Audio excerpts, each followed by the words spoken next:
Morning students. पिछले video में हमने साझेदारी के बारे में पढ़ रहे हैं।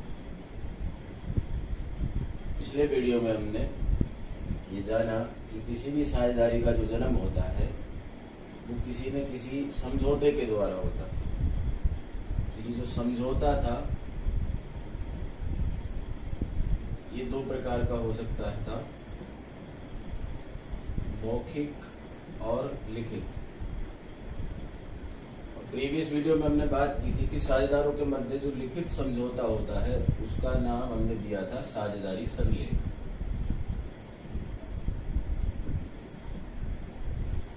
ये आपका प्रीवियस वीडियो का कॉन्सेप्ट है। पिछले वीडियो में हमने जाना कि साझेदारों के मध्य जो लिखित समझौता होता है उसको हम साझेदारी संलेख कहते हैं। अब ये जो साझेदारी संलेख है इसकी विषय वस्तु क्या होती है, इसके बारे में आज हमको जानना है कि साझेदारी संलेख में होता क्या है।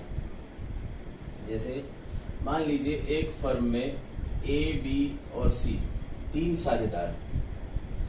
अब ये तीन साझेदारों के मध्य आपस में एक समझौता हुआ कि हम तीनों मिलकर के कोई व्यापार करेंगे और उस व्यापार से होने वाले लाभ हानि को हम आपस में बांटेंगे। तो अब ये समझौता अगर लिखित है तो इसको क्या नाम दिया गया, साझेदारी संलेख। अब साझेदारी संलेख की विषय वस्तु के बारे में जानने के लिए इन तीनों के मध्य में जो शर्तें तय हुई है, मतलब जो समझौता हुआ है, समझौते का मतलब होता है आपस में सहमति होना। जिन शर्तों पर इन तीनों के मध्य आपस में कोई सहमति हुई है उसको समझौता बोलेंगे। और समझौते को हमने लिखित में ले लिया, तो वो साझेदारी संलेख बन गया। अब इस साझेदारी संलेख में क्या होगा, समझौते की शर्तें कि किन शर्तों पर ये साझेदार आपस में सहमत हुए। तो अब साझेदारी संलेख में क्या क्या चीजें आएंगी। सबसे पहले तो साझेदारी संलेख में जो भी फर्म है उसका नाम आएगा कि किस नाम से ये व्यापार करेंगे। फिर फर्म में कौन कौन लोग साझेदार होंगे, उन साझेदारों के नाम और पते इसके अंदर आएंगे। इसके बाद में कि इनके मध्य किस प्रकार का व्यवसाय किया जाएगा, क्योंकि हमने सबसे पहले बात की थी कि साझेदारी की विशेषताओं में एक विशेषता ये थी कि साझेदारों के बीच में आपस में जिसलिए ये आपस में इकट्ठे होते हैं तो इनके बीच में कोई ना कोई व्यापार होना जरूरी है। उस व्यापार का लीगल होना भी जरूरी है। ये किस प्रकार का व्यापार करेंगे ये भी साझेदारी संलेख में लिखा होता है। व्यापार की प्रकृति क्या है वो भी उसमें लिखी होती है। इसके बाद में नेक्स्ट कॉन्सेप्ट आता है साझेदारी संलेख के अंदर ही कि इन तीनों के मध्य जो लाभ विभाजन अनुपात होगा वो अनुपात क्या होगा। जनरली ये बराबर बराबर होता है, ठीक है, लेकिन ये पूंजी के हिसाब से भी हो सकता है। इसके बाद में इनके बीच में जो भी शर्तें तय हुई है कि कौन किसका क्या दायित्व रहेगा फर्म में, वो सारी चीजें लिखी हुई होती है। इसके अलावा इसमें लिखा हुआ होता है कि जैसे मान लीजिए आज तो ये ए, बी, सी तीन साझेदार हैं, भविष्य में इनको व्यापार बढ़ाने के लिए डी को भी साझेदार बनाना पड़े तो नया साझेदार किन शर्तों पर फर्म में आएगा, ये सारी बातें भी उसमें लिखी होती है। इसके अलावा कोई साझेदार फर्म छोड़ के जाना चाहे, जैसे सी रिटायरमेंट लेना चाहता है या सी की किसी वजह से डेथ हो जाती है तो इसका हिस्सा इसको कैसे दिया जाएगा, ये सारी बातें भी उसमें मेंशन होती है साझेदारी संलेख में। इसके अलावा जब फर्म खत्म की जाएगी किसी दिन, मतलब जब फर्म का व्यापार बंद होगा, हम जिसको कहते हैं कि डिसोल्यूशन ऑफ फर्म, साझेदारी फर्म का समापन, तो उस समापन के क्या क्या कॉन्सेप्ट होंगे। इन साझेदारों को काम करने के बदले में कोई वेतन, बोनस, कोई पारिश्रमिक या सैलरी या कमीशन ये सब दिया जाएगा कि नहीं दिया जाएगा, और दिया जाएगा तो उसकी रेट क्या होगी। साझेदार ने फर्म में जो पूंजी लगाई है तो पूंजी पर कितना ब्याज दिया जाएगा, या फर्म से जो ये पैसा निकालेंगे जिसको हम आहरण कहते हैं तो वो आहरण पर कितना ब्याज होगा। ये सारी चीजें जो है वो साझेदारी संलेख में लिखी हुई होती है। तो साझेदारी संलेख के विषय वस्तु की बात करें, इसमें क्या क्या लिखा होता है, क्योंकि ये लिखित समझौता है तो लिखित समझौते में कुछ बातें लिखी हुई होंगी। तो क्या क्या बातें लिखी हुई होती है वापस मैं आपको रिवाइज करा देता हूँ। सबसे पहले फर्म का नाम और उसका पता, उसके बाद में आपके इसमें जितने भी साझेदार हैं उनके नाम और पते होंगे, फर्म किस प्रकार का व्यापार करेगी, इनके बीच में जो भी शर्तें तय हुई है जैसे वेतन, बोनस, पारिश्रमिक की क्या शर्तें होंगी, पूंजी पर ब्याज और आहरण पर ब्याज के क्या कॉन्सेप्ट होंगे, ये सारी चीजें जो है वो किसी साझेदारी संलेख में लिखी हुई होती है। तो जहाँ साझेदारी संलेख बना हुआ है वहां तो इनके मध्य अगर कोई विवाद भी हो जाता है तो साझेदारी संलेख में जो बातें लिखी गई है वही बातें फॉलो की जाती है। तो कोर्ट भी उन बातों को ही मानता है। अब इसके बाद में अगर अपन बात करते हैं कि साझेदारी संलेख नहीं है, क्योंकि मैंने आपको बताया कि साझेदारी का जो रजिस्ट्रेशन है वो जो है आपका अनिवार्य नहीं है। ये कैसा है? इच्छित, मतलब आप ये इच्छा पर निर्भर करता है कि अगर आप चाहें तो रजिस्ट्रेशन करा सकते हैं और अगर चाहें तो रजिस्ट्रेशन नहीं करा सकते हैं। अगर ऐच्छिक समझौता है, ऐच्छिक अगर साझेदारी का रजिस्ट्रेशन ऐच्छिक है तो समझौता जो है मौखिक लिखित कैसा भी हो सकता है। अब लिखित है तो साझेदारी संलेख बन जाता है, तो साझेदारी संलेख के सारे प्रावधान लागू होंगे क्योंकि जो बातें इसमें लिखी गई है उन्हीं बातों को माना जाएगा। लेकिन अगर समझौता मान लीजिए मौखिक है और मौखिक समझौते की स्थिति में, क्योंकि मौखिक बातें तो आपस में एक दूसरे से डायरेक्ट तय की जाती है और इन बातों का कोई एविडेंस या प्रूफ तो होता नहीं है। अब ऐसी स्थिति में अगर मान लीजिए तीनों के बीच में कोई विवाद उत्पन्न हो जाता है और इस विवाद को लेकर के वो किसी न्यायालय कोर्ट में जाते हैं, तो कोर्ट उन बातों पर क्या डिसीजन देता है, इस चीज को अपने को यहाँ पे समझना पड़ेगा। तो अब बात आती है कि या तो साझेदारी संलेख होगा, साझेदारी संलेख होगा तो उसके सारे प्रावधान लागू हो जाएंगे। लेकिन अगर साझेदारी संलेख साझेदारों के बीच में नहीं है, means absence of partnership deed, क्योंकि साझेदारी संलेख को हम क्या कहते हैं? Partnership deed. पार्टनरशिप डीड जो है वो या तो मौजूद होगी तो उसके प्रावधान लागू होंगे, लेकिन अगर मौजूद नहीं है तो कौन कौन से प्रावधान लागू होंगे, कौन कौन से नियम लागू होंगे, उनके बारे में भी अपने को बात कर लेनी चाहिए। तो सबसे पहली बात, साझेदारी संलेख अगर नहीं है हमारे बीच में या साझेदारों के बीच में साझेदारी संलेख नहीं है, तो सबसे पहला जो नियम है वो ये कहता है कि जो भी लाभ विभाजन होगा इनके बीच में, क्योंकि शुरुआत में हमने बात की थी कि साझेदारी है क्या? साझेदारी दो या दो से अधिक व्यक्तियों के मध्य कोई ऐसा संबंध है जिसमें वो किसी व्यापार के लाभ हानि को आपस में बांटने के लिए सहमत होते हैं। वो व्यापार या तो वो सब मिलके चलाते हैं या उनकी तरफ से कोई एक चलाता है। तो मतलब सबसे इम्पोर्टेंट बात यहाँ पे साझेदारी की विशेषताओं में ये है कि इसमें लाभ का विभाजन होता है, जितने भी साझेदार होंगे वो लाभ हानि को आपस में बांटते हैं।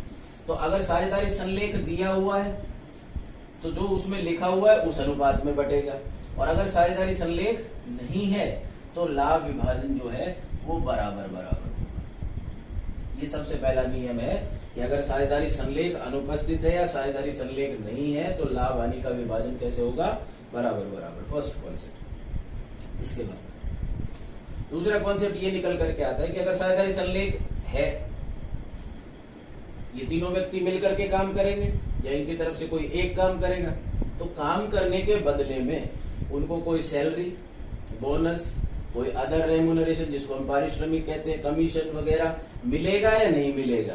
तो अगर साझेदारी संलेख है तो उसमें लिखा हुआ होगा कि मिलेगा या नहीं मिलेगा, और अगर नहीं मिलेगा तो नहीं मिलेगा, और मिलेगा तो कितना मिलेगा। लेकिन अगर साझेदारी संलेख अनुपस्थित है, मतलब नहीं है, तो ऐसी स्थिति में कोई बोनस, कमीशन, वेतन, काम करने के बदले में किसी को भी कुछ भी दिया नहीं जाएगा। ये दूसरा कॉन्सेप्ट है। तीसरा कॉन्सेप्ट, साझेदार फर्म के मालिक ही होते हैं। ये व्यवसाय शुरू करने के लिए व्यवसाय में पूंजी लगाते हैं और समय समय पर अपने आवश्यकताओं के अनुरूप पैसा निकालते भी रहते हैं, जिसको अपन आहरण कहते हैं निजी प्रयोग के लिए। तो एक पूंजी जो लगाते हैं उस पर ब्याज होता है। ये तो साझेदार फर्म में पूंजी लगाते हैं तो फर्म से ब्याज लेते हैं, ऐसे ही ये आहरण करते हैं, फर्म से पैसा निकालते हैं।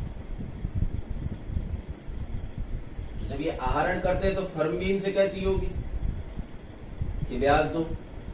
तो आहरण पर ब्याज और पूंजी पर ब्याज, ये दो इंपॉर्टेंट कॉन्सेप्ट है इस लेसन के। ये आपको आगे इसकी गणना कैसे करनी है वो भी पढ़ने को मिलेगा, लेकिन फिलहाल हम बात कर रहे हैं कि साझेदारी संलेख में नहीं है तो पूंजी पर ब्याज और आहरण पर ब्याज दिया जाएगा या नहीं दिया जाएगा। तो ऐसी स्थिति में कोर क्लियर है ये कि अगर साझेदारी संलेख है तो उसमें लिखा हुआ होगा कि दिया जाएगा या नहीं दिया जाएगा, और अगर दिया जाएगा तो कितना दिया जाएगा।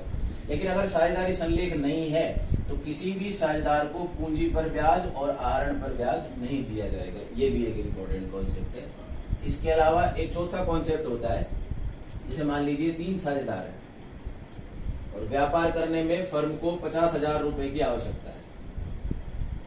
अब 50,000 रुपए फर्म किसी से लोन लेगी, तो ए के पास पैसा है, पैसे की व्यवस्था है। ए ने बोला कि मैं आपको 50,000 रुपए का लोन दे देता हूँ, तो इसके बदले में ए को जो है वो ब्याज मिलेगा।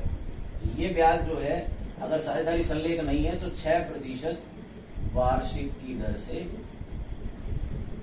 ब्याज दिया जाएगा। ये भी एक चौथा कॉन्सेप्ट। मतलब अगर साझेदारी संलेख है तो उसमें लिखा रहेगा कि ऋण पर ब्याज की दर क्या है। अगर कोई साझेदार फर्म को ऋण देता है तो अगर साझेदारी संलेख नहीं है तो 6% वार्षिक की दर से ब्याज प्राप्त करेगा, और अगर साझेदारी संलेख है तो साझेदारी संलेख में लिखी हुई दर से ये जो है वो ब्याज प्राप्त करेगा। ठीक है, तो ये कुछ एक कॉन्सेप्ट हुए। दोबारा मैं इस चीज को रिवाइज कर देता हूँ एक बार कि सबसे पहली बात कि साझेदारी का जो रजिस्ट्रेशन है वो अनिवार्य न होकर के ऐच्छिक होता है, और साझेदारी का जन्म किसी न किसी समझौते के द्वारा होता है। समझौता या तो मौखिक होगा या लिखित होगा। मौखिक मतलब आपस में बैठ के तय कर सकते हैं, और लिखित में उसको रिटर्न में एग्रीमेंट करा सकते हैं नोटरी पब्लिक से। लिखित अगर समझौता है तो उसको साझेदारी संलेख कहते हैं। उस साझेदारी संलेख में सारी बातें लिखी हुई होती हैं, जिनके बारे में अभी विस्तार से अपन ने बात की कि भाई फर्म का नाम क्या है, फर्म का एड्रेस क्या है, साझेदारों के नाम क्या है, उनके पते क्या है।